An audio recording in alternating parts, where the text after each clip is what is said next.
ನಮಸ್ಕಾರ ವೀಕ್ಷಕರೇ, ಶ್ರೀಗಿರಿ ವಾರ್ತೆಗರಿಗೆ ಸ್ವಾಗತ. ನಾನು ನಿಮ್ಮ ಗ್ರಹೇಶ್ವರ ಗಾರ್ಡಿಗೇಂದ್ರ.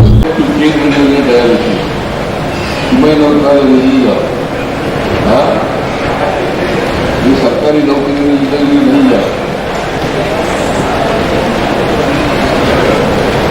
ಈಗ 240 ಕಡೆ ಡಯಾಲಿಸಿಸ್.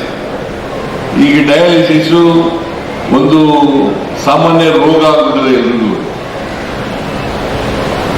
ಸಾಮಾನ್ಯ ರೋಗ. ಕಿಡ್ನಿ ಫೇಲ್ಯೂರ್ ಆಗೋದು ಬಹಳ ಜನಕ್ಕೆ ಆಗ್ಬಿಡ್ತದೆ.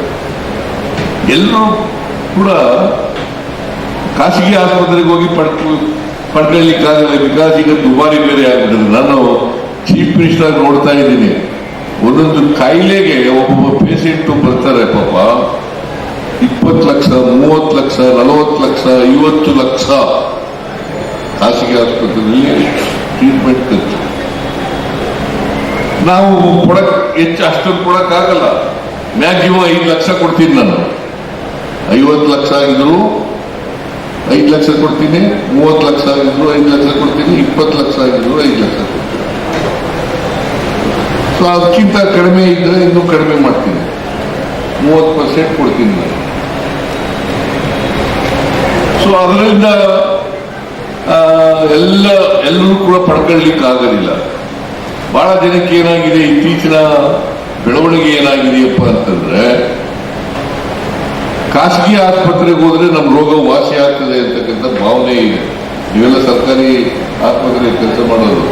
ನನ್ನ ಪ್ರಕಾರ ಹೆಚ್ಚು ಅನುಭವ ಇರ್ತಕ್ಕಂಥ, ಹೆಚ್ಚು ಪರಿಣಿತಿ ಇರ್ತಕ್ಕಂಥ ಡಾಕ್ಟರ್ಗಳಿರೋದೇ ಸರ್ಕಾರಿ ಆಸ್ಪತ್ರೆಗಳು.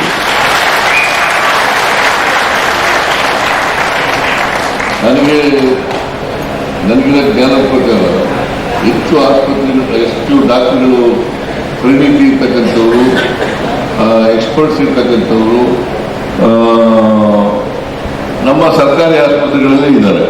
ಆದರೂ ಜನರಿಗೆ ಈ ಭಾವನೆ ಬಂದ್ಬಿಟ್ಟಿದೆ, ಖಾಸಗಿ ಆಸ್ಪತ್ರೆಗೆ ಹೋದ್ರೆ ರೋಗ ವಾಸಿ ಆಗ್ತದೆ ಅಂತಕ್ಕಂಥ ಭಾವನೆ ಬರ್ತಿದೆ. ಆ ಭಾವನೆ ಬಿಡಬೇಕು. ಸರ್ಕಾರಿ ಆಸ್ಪತ್ರೆಗಳಲ್ಲೂ ಕೂಡ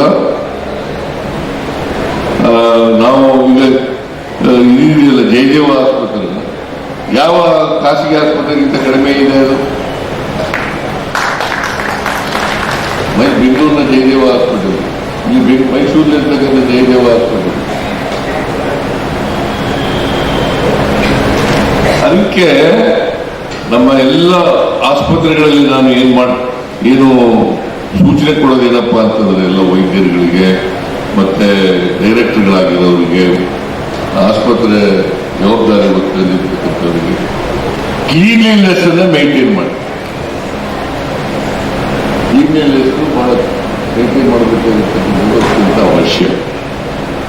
ಅದಿದ್ರೆ ಈ ರೋಗ ಒಬ್ಬರಿಂದ ಒಬ್ಬರಿಗೆ ಹರಡ್ತಕ್ಕಂಥದ್ದು ಕಡಿಮೆ ಆಗುತ್ತೆ. ಅದಕ್ಕೆ ಒತ್ತು ಕೊಡ್ತಕ್ಕಂಥ ಕೆಲಸವನ್ನು ಮಾಡಬೇಕು. ಇವ್ರೇನ್ ಮಾಡ್ತಾರೆ, ಸರ್ಕಾರಿ ನೌಕರರು ಅಥವಾ ಖಾಸಗಿಯವ್ರಿಗೆ ಕೊಟ್ಬಿಟ್ಟಿರ್ತಾರೆ. ಯಾರು ಸೂಪರ್ಡೆಂಟ್ ಇರ್ತಾರೆ, ಅವರು ಡೀನ್ಗಳಿರ್ತಾರೆ, ಅವರ ಜವಾಬ್ದಾರಿ ಹೊತ್ತುಕೊಂಡು ಕೆಲಸ ಮಾಡಬೇಕು. ಆ ಜವಾಬ್ದಾರಿ ಹೊತ್ತುಕೊಂಡು ಕೆಲಸ ಮಾಡಿದ್ರೆ ಯಾರೇ ಆಗಲಿ, ಇನ್ಸ್ಟಿಟ್ಯೂಷನ್ ಹೆಡ್ಡು ಒಳ್ಳೆಯವರಿದ್ರೆ ಅಲ್ಲಿ ಒಳ್ಳೆ ಕೆಲಸ ಆಗಲಿಕ್ಕೆ ಸಾಧ್ಯ. ನಾವು ಬಹಳ ಖರ್ಚು ಮಾಡ್ತೀವಿ ದುಡ್ಡನ್ನ. ಸರ್ಕಾರ ಹೆಲ್ತ್ಗೆ ಬಹಳ ದುಡ್ಡು ಖರ್ಚು ಮಾಡ್ತದೆ, ಎಜುಕೇಶನ್ಗೆ ಬಹಳ ದುಡ್ಡು ಖರ್ಚು ಮಾಡ್ತದೆ, ಅಭಿವೃದ್ಧಿ ಕೆಲಸಗಳಿಗೆ ಬಹಳ ದುಡ್ಡು ಖರ್ಚು ಮಾಡ್ತದೆ, ಜನರಿಗೆ ಆರ್ಥಿಕ ಸಾಮಾಜಿಕ ಶಕ್ತಿ ಕೊಡ್ಲಿಕ್ಕೆ ದುಡ್ಡು ಖರ್ಚು ಮಾಡ್ತೀವಿ. ಅವೆಲ್ಲವೂ ಕೂಡ ಈಗ ನಾನು 5 ಗ್ಯಾರಂಟಿ ಯೋಜನೆಗಳನ್ನು ಕೊಟ್ಟಿದ್ದೀನಿ. ಅವು ನೇರವಾಗಿ ಫಲಾನುಭವಿಗಳಿಗೆ ತಲುಪುತ್ತೆ ದುಡ್ಡು, ಮಧ್ಯವರ್ತಿಗಳೇ ಇಲ್ಲ. ಶಕ್ತಿ ಯೋಜನೆ ಇರ್ಬೋದು, ಗೃಹಲಕ್ಷ್ಮಿ ಇರ್ಬೋದು, ಅನ್ನಭಾಗ್ಯ ಕಾರ್ಯಕ್ರಮ ಇರ್ಬೋದು, ಯುವ ನಿಧಿ ಕಾರ್ಯಕ್ರಮ ಇರ್ಬೋದು, ಎಲ್ಲ ಕಾರ್ಯಕ್ರಮಗಳು ಕೂಡ ಯಾವುದೇ ಜಾತಿ ಇಲ್ಲ, ಯಾವುದೇ ಧರ್ಮ ಇಲ್ಲ, ಅಷ್ಟೇ ಯಾಕೆ ಯಾವುದೇ ಪಕ್ಷ ಇಲ್ಲ.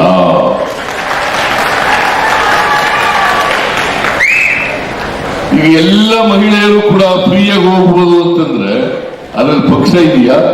ಬಿಜೆಪಿ ಹೋಗಲ್ವಾ? JDS-ನವ್ರು ಹೋಗಲ್ವಾ? 2,000 ರೂಪಾಯಿ ಬರೋದು JDS-ನವರು ಬರಲ್ವಾ? ಬಿಜೆಪಿಯವರು ಬರಲ್ವಾ? ಹಿಂದೂಗಳಿಗೆ ಬರಲ್ವಾ? ಮುಸಲ್ಮಾನರು ಬರಲ್ವಾ? ಕ್ರಿಶ್ಚಿಯನ್ರು ಬರಲ್ವಾ? ಎಲ್ರಿಗೂ ಬರ್ತದೆ. ಸೊ ಅದರಿಂದ ಈ ರೋಗ ಇದೆಯಲ್ಲ, ಜಾತಿ ನೋಡ್ಕೊಂಡು ಧರ್ಮ ನೋಡ್ಕೊಂಡು ಬರಲ್ಲ. ಜಾತಿ ನೋಡ್ಕೊಂಡು ಧರ್ಮ ನೋಡ್ಕೊಂಡು ಬರ್ತದ? ಎಲ್ರಿಗೂ ಬರ್ತದೆ. ಅದರಿಂದ ಎಲ್ಲ ಬಡವರು ಇದ್ದಾರಲ್ಲ ಈ ಸಮಾಜದಲ್ಲಿ, ಆ ಬಡವರಿಗೆ ಹೆಚ್ಚು ಒತ್ತು ಕೊಟ್ಟು ಕೆಲಸ ಮಾಡ್ತಕ್ಕಂಥದ್ದು ಅತ್ಯಂತ ಅಗತ್ಯ ಅಂತಕ್ಕಂಥ ಮಾತುಗಳನ್ನು ಹೇಳಲಿಕ್ಕೆ ಬಯಸ್ತಾ ಇದ್ದಾರೆ. ಮುಂದಿನ ದಿನಗಳಲ್ಲಿ ಈಗ ಹರೀಶ್ ಗೌಡ ಹೇಳ್ತಾ ಇದ್ರು, ನಿಮಾನ್ಸ್ ಒಂದು ಸೆಂಟರ್ ಆಗ್ಬೇಕು ಇಲ್ಲಿ ಅಂತ ಅಲ್ಲ. ಅದಕ್ಕೆ ನಾನು ಬಜೆಟ್ ನಲ್ಲಿ ಸರಿ ಘೋಷಣೆ ಮಾಡಿದೆ, ನಿಮಾನ್ಸ್ ಕೇಂದ್ರನೂ ಕೂಡ ಮೈಸೂರು ನಗರದಲ್ಲಿ ಆಗಬೇಕು. ಬೇರೆ ಬೆಂಗಳೂರಿನಲ್ಲಿ ಇದ್ರೆ ಸಾಲದು, ಗುಲ್ಬರ್ಗದಲ್ಲೂ ಆಗಬೇಕು, ಹುಬ್ಳಿ ಧಾರವಾಡದಲ್ಲೂ ಆಗಬೇಕು, ಮತ್ತೆ ಮೈಸೂರಿನಲ್ಲೂ ಆಗಬೇಕು. ಈಗ ನಮ್ಮ ದಿನೇಶ್ ಹೇಳ್ತಾ ಇದ್ದ, ಕನಿಷ್ಠ ಪಕ್ಷ 60% ಅಲ್ಲ, 60% 100 ಕಿಲೋಮೀಟರ್ಗಿಂತ ಜಾಸ್ತಿ ದೂರ ಹೋಗುದು. 60% ಪೇಷಂಟ್ಸ್ಗಳು 100 ಕಿಲೋಮೀಟರ್ಗಿಂತ ಜಾಸ್ತಿ ಹೋಗ್ಬೇಕು ದೂರ, ಅಷ್ಟೊಳಗಡೆ ಇಲ್ಲ. ಅದಕ್ಕೆ ನಾವು ಎಲ್ಲ ಜಿಲ್ಲಾ ಕೇಂದ್ರಗಳಲ್ಲಿ ಈ ಕೀಮೋಥೆರಪಿ ಫೆಸಿಲಿಟಿ ಸಿಗಬೇಕು ಅಂತೇಳಿ ಮಾಡಿರ್ತಕ್ಕಂಥ. ಸೊ ಇದರಿಂದ ನೀವೆಲ್ಲರೂ ಕೂಡ ಇದರ ಲಾಭವನ್ನು ಪಡ್ಕೊಳ್ಬೇಕು, ಉಪಯೋಗವನ್ನು ಪಡ್ಕೋಬೇಕು ಅಂತೇಳಿ ನಾನು ಅಲ್ಲಿ ಅದೇ ದಿನೇಶ್ ಅದು ಒಬ್ಬರ ಹೆಣ್ಮಗಳು ಪಾಪ ಗ್ಯಾರಂಟಿದು. ನಾನು ಕೇಳಿದೆ, ಏನಮ್ಮ ನೀ ಯಾವ ಊರು ಅಂತ. ಅವಳು ಯಾವುದು ಮಂಡ್ಯದ ಹತ್ರ ಊರು ಹೇಳಿದ.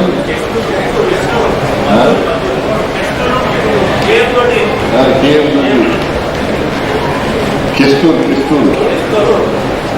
ಹೇಳಿದ್ಲು, ನೀನ್ ಏನಮ್ಮ ನಿಮ್ಗೆ ಹೇಳಿದ್ರು, ನೀವು ಬಹಳ ಒಳ್ಳೆ ಕೆಲಸ ಮಾಡಿದ್ರಿ ಸರ್ ಇಲ್ಲಿ ಮಾಡಿ ಅಂತ ಹೇಳಿದ್ರು. ನೀವು 2,000 ರೂಪಾಯಿ ಬೇರೆ ಕೊಡ್ತೀರಿ ತಿಂಗಳಿಗೆ, ಅದರಿಂದ ನನಗೆ ಔಷಧ ಖರ್ಚು ಮಾಡ್ಕೊಳ್ಳಿಕ್ಕೆ ಬರ್ಲಿಕ್ಕೆ ಎಲ್ಲ ಅನುಕೂಲ ಆಗಿದೆ ಸರ್ ಅಂತ ಹೇಳ್ತಾರೆ. ನೋಡಿ ಎಷ್ಟು ಉಪಯೋಗ ಆಗ್ತದೆ. 1,22,00,000 1,22,00,000 ಮಹಿಳಾ ಯಜಮಾನಿಯರಿಗೆ ತಿಂಗಳಿಗೆ 2,000 ರೂಪಾಯಿ ಕೊಡ್ತಾ ಇದೆ. 1,63,00,000 ಮನೆಗಳಿಗೆ 200 ಯೂನಿಟ್ ವರೆಗೆ ಫ್ರೀಯೇ ಕರೆಂಟ್ ಕೊಡ್ತೀವಿ. ಇದು ಅನುಕೂಲ ಅಲ್ವಾ? ಅನುಕೂಲನ ಇಲ್ವಾ? ನೀವು ಮಾತಾಡಲ್ಲ, ನೀವು ಯಾರಿಗೆ ಹೇಳಲಿ ನಾನು?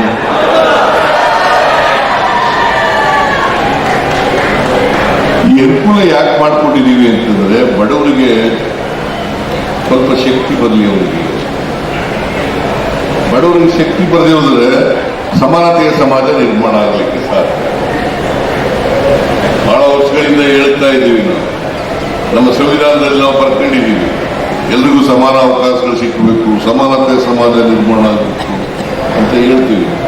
ಈಗಾಗಲೇ ಸಂವಿಧಾನ ಬಂದು 75 ವರ್ಷ ಆಯಿತು. 75 ವರ್ಷಗಳಾದ್ರೂ ಕೂಡ ಇನ್ನೂ ಬಂದಿಲ್ಲ. ಅದಕ್ಕೆ ಈಗ ಆ ಸಮಾನತೆಯ ಸಮಾಜ ನಿರ್ಮಾಣ ಮಾಡಲಿಕ್ಕೆ ನಾವು ಪ್ರಾಮಾಣಿಕವಾದಂತ ಪ್ರಯತ್ನವನ್ನ ಮಾಡ್ತಾ ಇದ್ದೇವೆ. ನಮ್ಮನ್ನ ಟೀಕೆ ಮಾಡ್ತಾರೆ ಕೆಲವರು, ಅದನ್ನೆಲ್ಲ ನಂಬಕ್ ಹೋಗ್ಬಿಡಿ, ಇವರೆಲ್ಲ ಸುಳ್ಳು ಹೇಳ್ತಕ್ಕಂಥದ್ದು. ನಂಬೇಡಿ ಅವೆಲ್ಲ. ನಂಬ್ತೀರಾ? ನಂಬೇಡಿ, ಎಲ್ಲ ಸುಳ್ಳು ಹೇಳೋದು.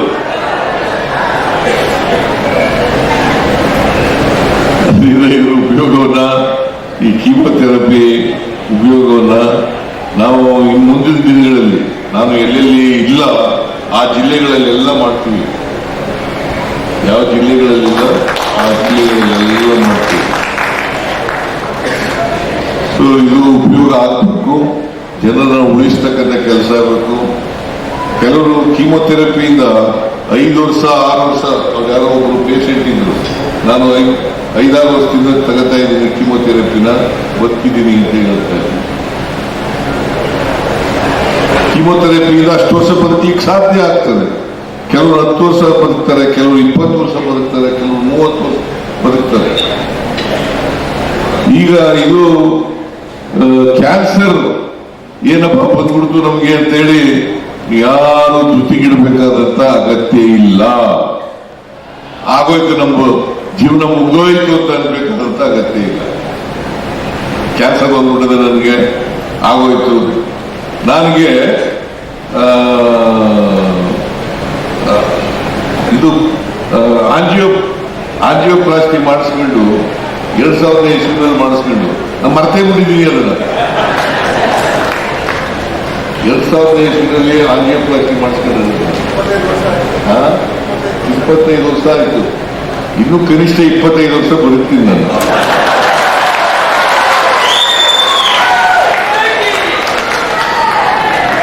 ಈಗ ನನಗೆ 78 ವರ್ಷ. ಆಗಸ್ಟ್ 3ನೇ ತಾರೀಕು ಬಂದ್ರೆ 78 ತುಂಬಿಡ್ತದೆ. ನಾನು 78 ತರ ಇದ್ದೀನ, ಗಟ್ಟಿಯಾಗೇ ಇದ್ದೀನಿ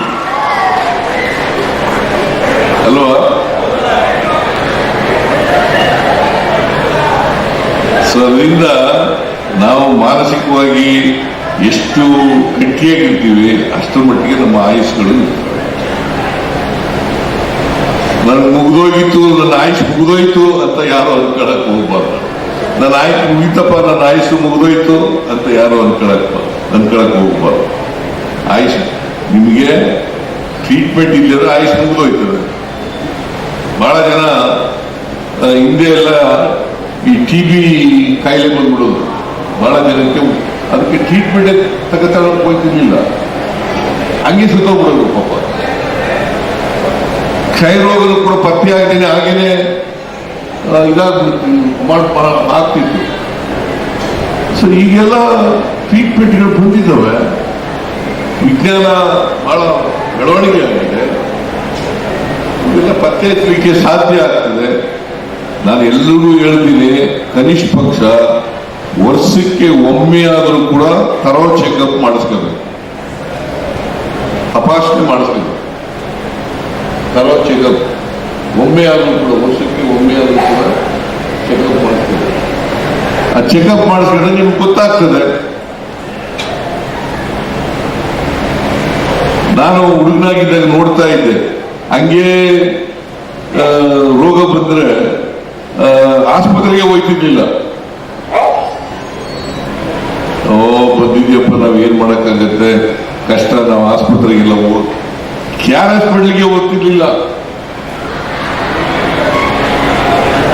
ಕಿದ್ವಾಯಿ, ಜಯದೇವ ಇವತ್ತ ಆಸ್ಪತ್ರೆಗಳಲ್ಲಿ ಕ್ಯಾರ್ ಹಾಸ್ಪಿಟಲ್ಗೆ ಬರ್ತಿರ್ಲಿಲ್ಲ. ಈಗ ಸ್ವಲ್ಪ ವಿಜ್ಞಾನ ಬೆಳವಣಿಗೆ ಆಗಿದೆ, ಜನರಿಗೆ ತಿಳುವಳಿಕೆ ಬಂದಿದೆ, ಎಜುಕೇಶನ್ ಜಾಸ್ತಿ ಆಗಿದೆ. ನಾನು ನೀವೆಲ್ಲರೂ ಕೂಡ ಜಾಗೃತರಾಗಬೇಕು, ನಿಮ್ಮ ಆರೋಗ್ಯದ ಬಗ್ಗೆ ಜಾಗೃತರಾಗಿ. ಇಲ್ಲೇ ಹೋದ್ರೆ ಕ್ವಾಲಿಟಿ ಲೈಫ್ ಲೀಡ್ ಮಾಡೋಕ್ಕಾಗಲ್ಲ. ಕ್ವಾಲಿಟಿ ಲೈಫ್ ಲೀಡ್ ಮಾಡದೆ ಹೋದ್ರೆ ದೇಶ ಅಭಿವೃದ್ಧಿನಲ್ಲಿ ನಿಮ್ಮ ಪಾತ್ರ ಕಡಿಮೆ ಆಗ್ತದೆ. ದೇಶದ ಅಭಿವೃದ್ಧಿ ಜಾಸ್ತಿ ಆಗಬೇಕಾದ್ರೆ ನಿಮ್ಮ ಕ್ವಾಲಿಟಿ ಲೈಫ್ ಇರಬೇಕು. ಅದಕ್ಕೋಸ್ಕರ ನೀವು ಜಾಗೃತರಾಗಿರ್ಬೇಕು, ನಿಮ್ಮ ಆರೋಗ್ಯದ ಬಗ್ಗೆ ಜಾಗೃತಿ. ಈಗ ಏನಾಗಿದೆ, ಇವು ಯಾಕೆ ಕ್ಯಾನ್ಸರ್ ಯಾಕೆ ಬರ್ತದೆ? ಹೆರಿಡಿಟಿ ಸ್ವಲ್ಪ ಇರ್ಬೋದು, ನಿಮ್ಮ ಆಹಾರ, ನಿಮ್ಮ ಜೀವನ ಶೈಲಿ, ಆಹಾರ ತಗೊಳ್ತಕ್ಕಂಥದ್ದು, ಪ್ರತಿದಿನ ನಿಮ್ಮ ಆಹಾರ, ಇದು ಬಹಳ ಮುಖ್ಯ ಆಗ್ತದೆ. ಅದಕ್ಕೋಸ್ಕರ ನೀವು ಇದರಲ್ಲೆಲ್ಲ ಕೇರ್ಫುಲ್ ಆಗಿರ್ಬೇಕು. ಮತ್ತೆ ಚೆಕಪ್ ಮಾಡಿಸ್ಕೊಳ್ತಕ್ಕಂಥದ್ದು ಬಹಳ ಮುಖ್ಯ. ಅದನ್ನ ಎಲ್ಲ ಆಸ್ಪತ್ರೆಗಳಲ್ಲೂ ಕೂಡ ಚೆಕಪ್ ಮಾಡೋಕ್ಕೆ ಅವಕಾಶ ಇದೆಯಲ್ಲ.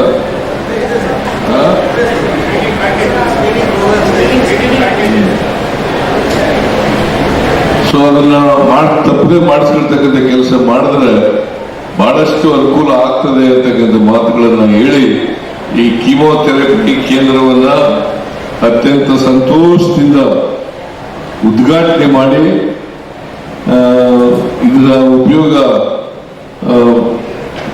ಹೆಚ್ಚು ಜನರಿಗೆ ಸಿಗಲಿ ಅಂತೇಳಿ ಆಶಿಸಿ ನನ್ನ ಮಾತುಗಳನ್ನು ಮುಗಿಸ್ತೇನೆ. ಜೈ ಹಿಂದ್, ಜೈ ಕರ್ನಾಟಕ.